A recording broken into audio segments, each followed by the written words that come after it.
Morning, everyone. Kevin the Toy Smuggler here, doing something just a little bit different. And what I'm doing today is talking about sculpting, toy designing, and my approach on it. And I'm here to tell you guys, when you either designing a statues that you see here, busts, action figures, it's really all about your initial approach. Because one thing you need to realize that no matter what you're designing, like I said, statue, bust, it don't matter, your approach, you always need to remember one thing is every product, no matter if you're doing 10 action figures, once you start studying these action figures and your design that your pre artwork that you're doing, you will find out that each and every one of them are slightly different. So then you got some basic rules you got to follow, but there's some element of difficulty, and it probably comes mostly from the articulate, especially action figures. It's all about that articulation, or if there's some kind of special gimmick push button action thing or something like that. Those I don't care for,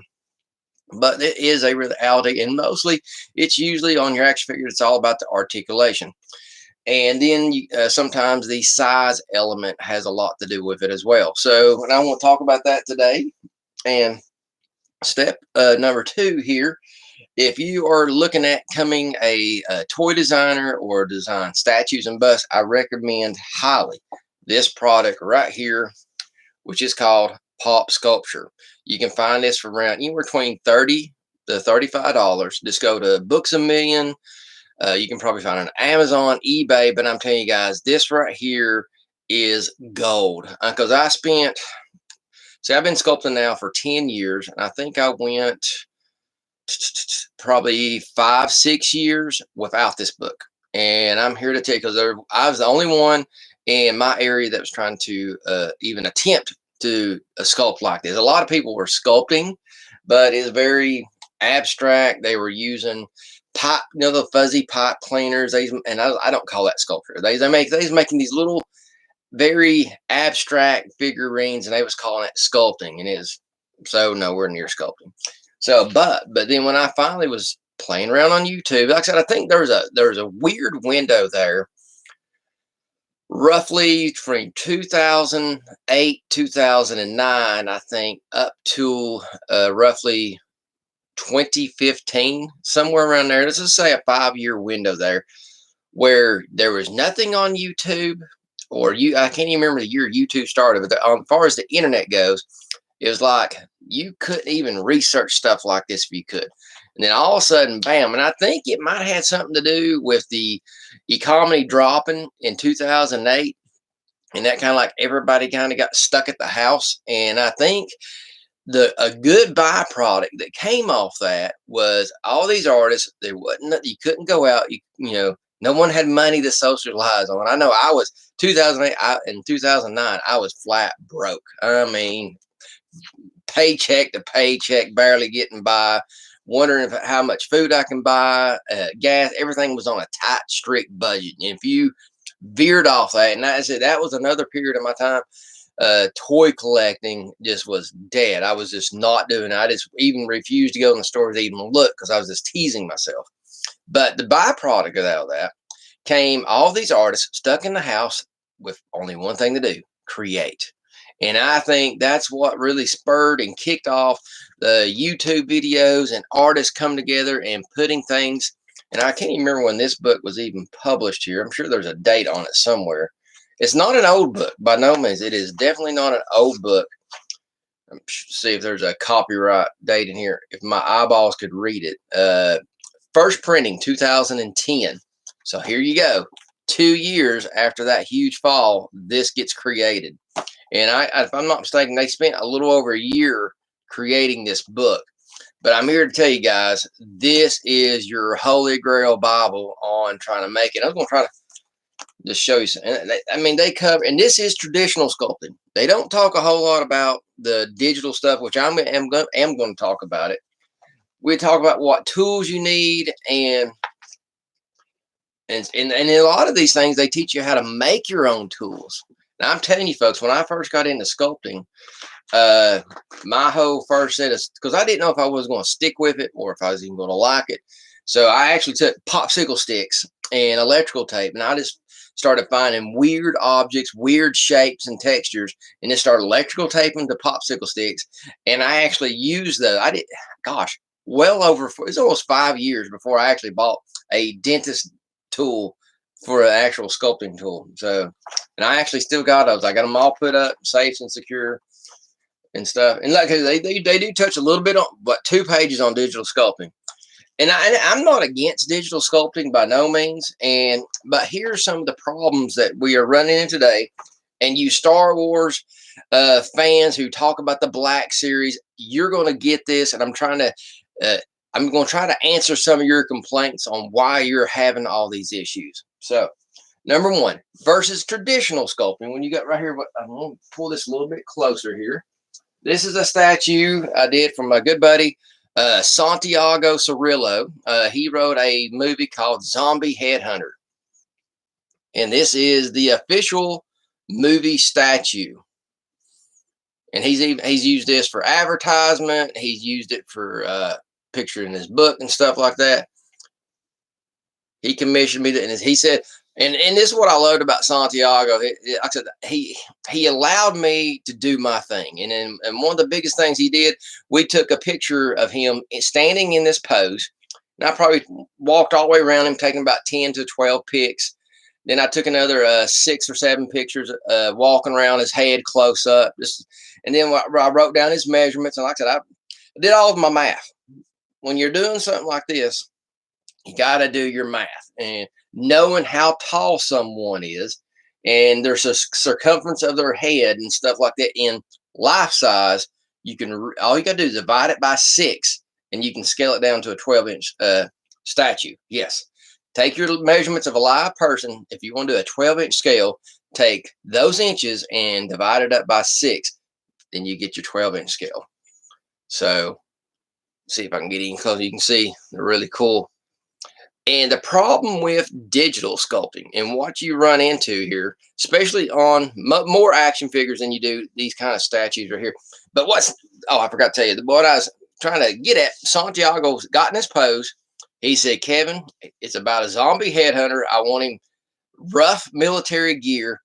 He said, then make it look like a Frank Frazetta painting. And hence the mangledness on the bottom.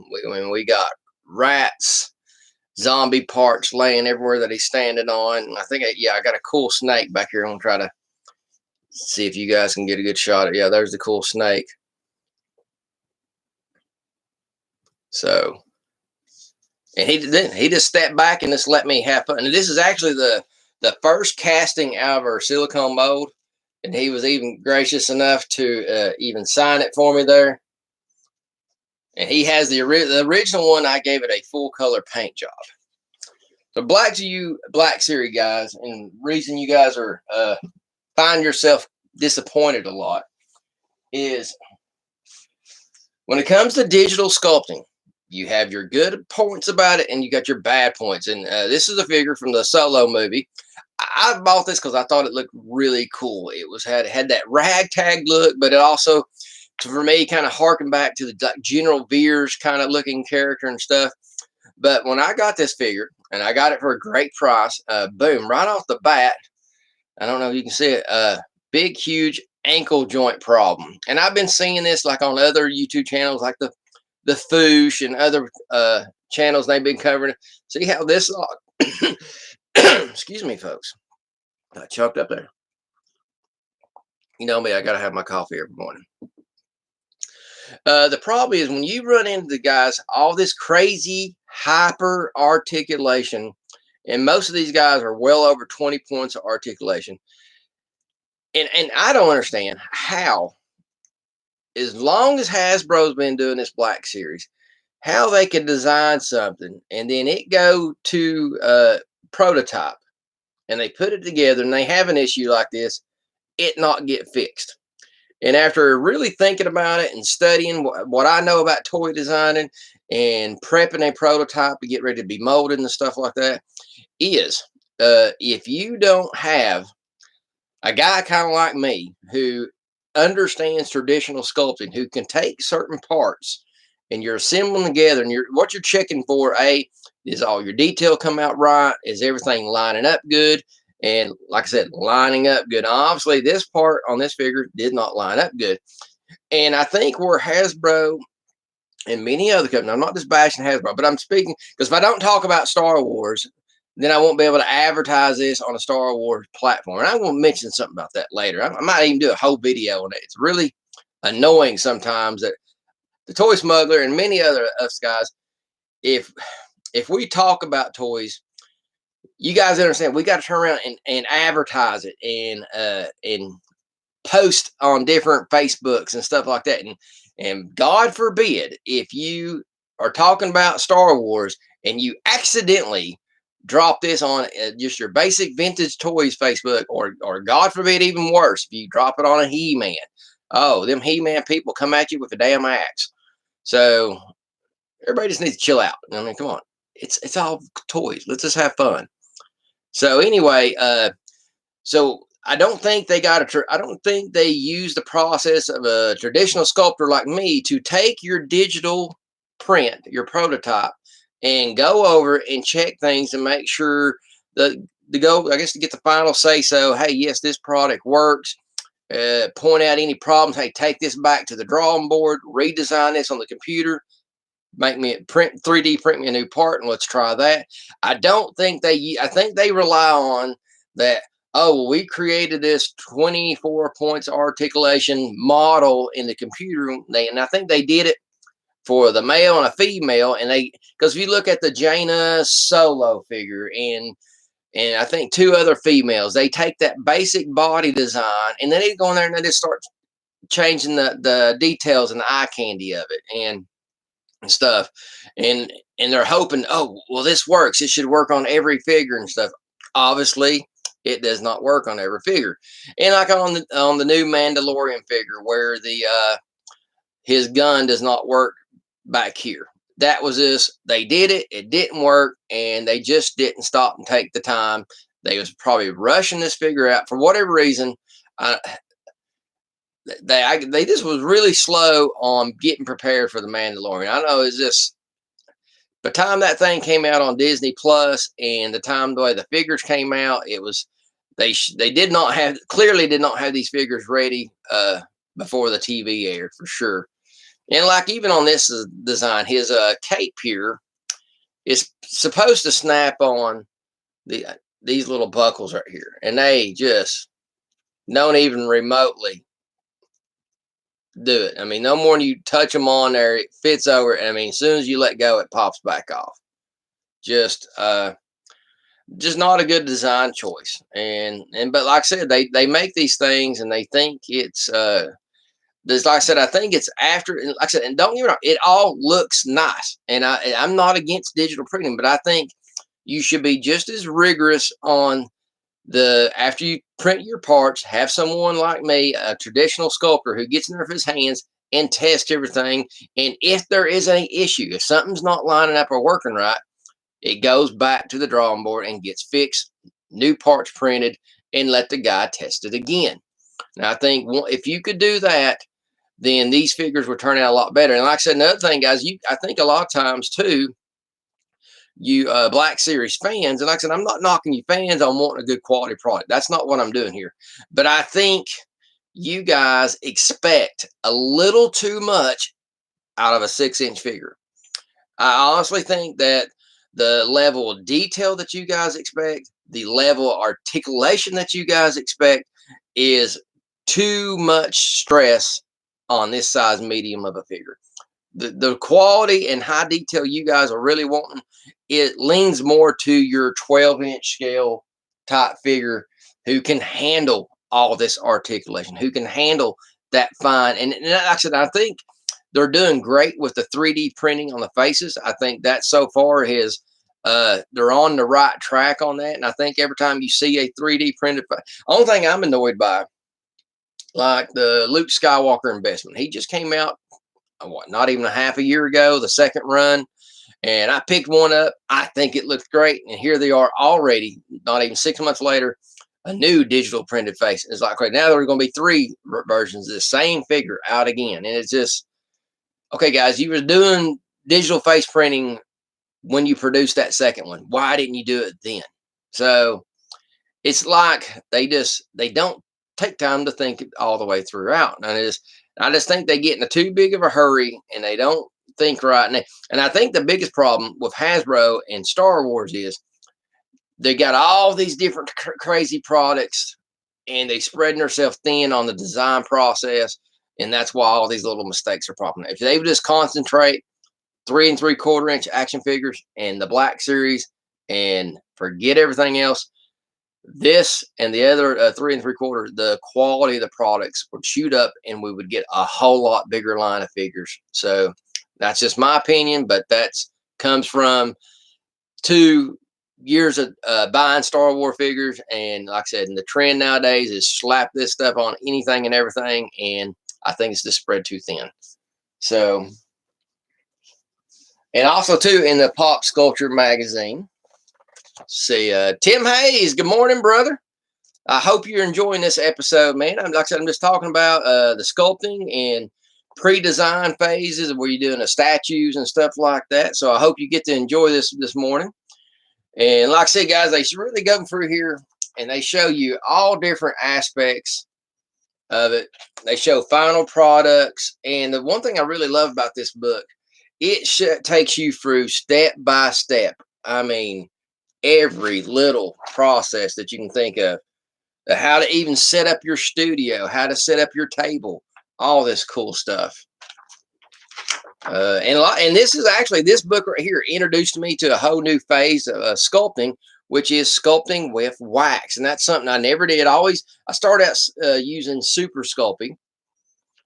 And I thought that's what you're supposed to use. But no, getting into it. And I tell you now, I prefer sculpting in wax, bottom line.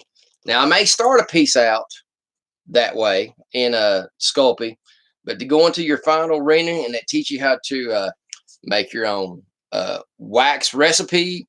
And I thought this would be a huge annoyance, but I tell you what, I love making my own professional sculpting wax. I just find it's one of them weird things. I love just going into the kitchen and takes about a half a day or longer to make this stuff. For whatever reason, I just find it satisfying and I get a kick out of it, designing it. So, and like I said, I'm going to show here, they even go through on how you can create different accessories, swords, shields, axes. They got a huge section here on joints, how to make joints work, how to approach that. I mean, it's just amazing steps. Then they even got a huge, let me find it right here. Let's see. They got a huge section on painting. Yeah, here's a section here on all the different kinds of joints that you see in action figures. Like I said, this book was way ahead of its time. I really do think. I wish I had it many years ago. I really did. And like I said, they got a great section here on painting your figure. I think it's right here. It should be toward the very end. Yeah, here we go. Flip back. Yeah. Shows you all the different steps on how to paint your figure. I mean, it's like a 16-step painting process. So, and going from airbrush to fine brushes and stuff like that. So, just an amazing book. Like I said, if you have any serious thoughts about getting into this business, Pop Sculpture. They only have one kind of cover, so get this picture in your head. This is extremely important for because I'm here to tell you, when I got this book, like I said, I was sculpting good 5-6 years, and I didn't have anybody to get any kind of helpful tips from and stuff like that. And when I got this book, luckily I knew about nearly 3/4, but I learned it the hard way. But the fourth of the stuff I didn't know, I learned it super fast because of this book. So if I would have had this book in day one when I started sculpting, instead of it taking me 6 to 7 years to get to a certain level, I could have got there in probably about 2 years. That's a huge difference, guys. And like I said, when I got this book and I got to spend 6 months to a year using it, and I've read this thing cover to cover like 8 times. And anytime I go any kind of distance without sculpting, because a lot of times I get on a painting phase and I get so many contracts doing paintings. Boom, I got a statue job getting ready to come up. Boom, I get this book and I start reading it front to cover. I mean, cover to back. I mean, bam. And like I said, now you got to. It's so there's always something you're not going to get, especially if you're reading. But I will say this is an easy read. I hate reading. I'm here to tell you, I'm not a reader, but this is a very easy read, and I think the why it's an easy read. Sculptors wrote it, not some literary person who wants to put all the trying to make it sound fancy. Now, these guys just get down dirt and to the gritty and just tell you what you need to know with no fancy fluff involved. So, guys, you got to really do this. And something I want to share with you. I'm going to give me another touch of coffee here. Got to wrap this session up here in the next 5 or 10 minutes. I hope you're enjoying this, Tim. But another thing you need to do is try to collaborate, whether it's painting, sculpting, whatever. Try to collaborate with other artists. Right now, I'm in the middle of collaborating with Tim Smith on this Starman project. We're just having a blast, and we're already seeing quality coming out of this project. So, but a good friend of mine, Merrill Thompson, he's the one. If that name sounds familiar, Merrill is the guy who trained me on video editing, and I'm here to tell you that was probably one of the amazing skills. That was always a hang up, always a brick wall in front of me. But since I've learned that now, it don't matter if I want to make a film, short film, commercial, whatever, I can do it. I don't need nobody. It's amazing, amazing feeling to have that power in your hands where you're not underneath someone else that you can't do something. And what me and Merle like to do, Merle has just an amazing eye for gesture. And when you're doing these kind of little busts right here, you don't have a lot to work with here because you don't have no arms, usually no weapons, but you gotta display posture, emotion, and stuff out of it. Just a certain hand to. And Merle's amazing at that. I still kind of suck at that for some reason. So he comes in and does a rough like this right here. He just gets the pose, the eye direction, the shoulder tilt. He puts the feeling into this short little style here. Yes, this is our classic version of the Universal Monster Werewolf. So he takes it to this. He usually spends a day or two piddling, and it gives me a good rough. Then I take this good rough. This is Monster Clay Medium, by the way. And then I take it and come in and really. This is our version of Frankenstein. And then I take that and take it home with all the final details. I'm a stickler for crazy details. My thing was when I do any kind of statue work, I'd make statues that Ray Charles would love. And that's because you can touch it and feel all the cool detail on it. So, and like I said, and I go in there and you can see I done my version, kind of steampunked Frankenstein up a little bit. And see, all this was nothing when he gave it to me. And I even put the texture on the clothes. You can see here, all this was smooth. And if we went ahead and used real bolts for the neck, because that way we can pop them inside the silicone mold when we pour.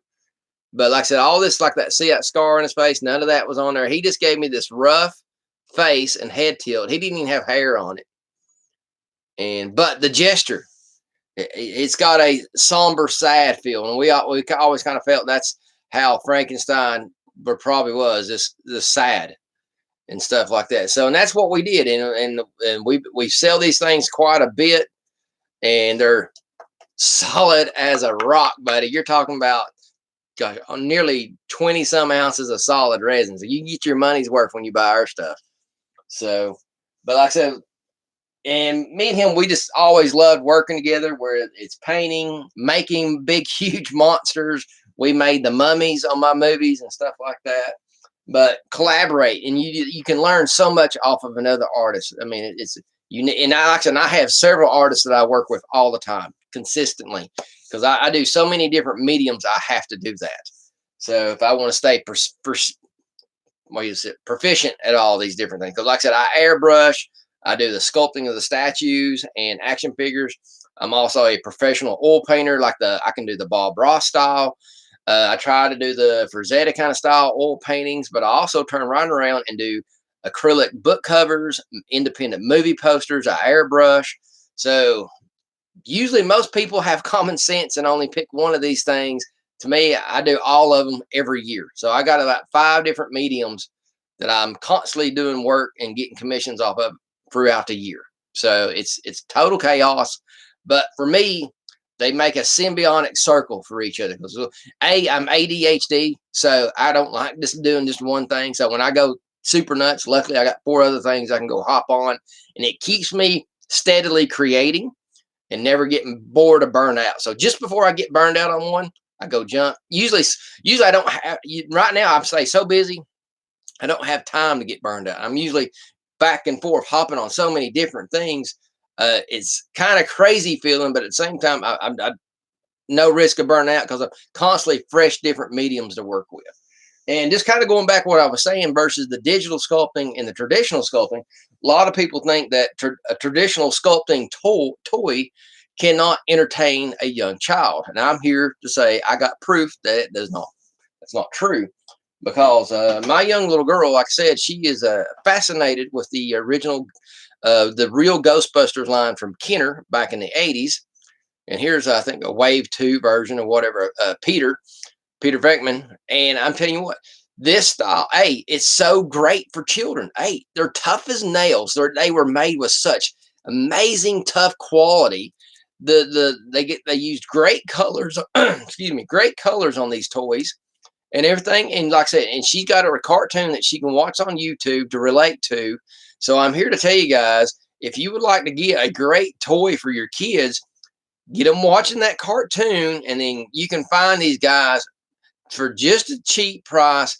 And they're getting ready to come out with these again on card, and they're probably going to be around the $8 to $10 range on package with all the accessories. So I just hope and I'm going to thought about buying some just so I can take it out of the package and check it out and everything.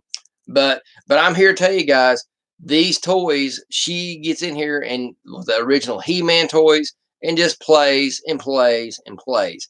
I don't think she has any modern toys in there. And that girl, me and her getting here hours at a time. We just sit down and play. It's amazing. So guys, hate to let you go, but I got to get ready to go to work. Tim, thank you for joining me this morning, brother. Share this if you don't mind. Like I said, trying to boost up the likes and everything, and we're knocking on our 100 video, getting ready to come up. Hopefully, maybe even next week, I might hit that marker. And like I said, we're trying to really push for that 1,000 mark. And just to give you the newest thing, I'll end with this right here. Got some cool news for you guys on my sculpting and toy business news.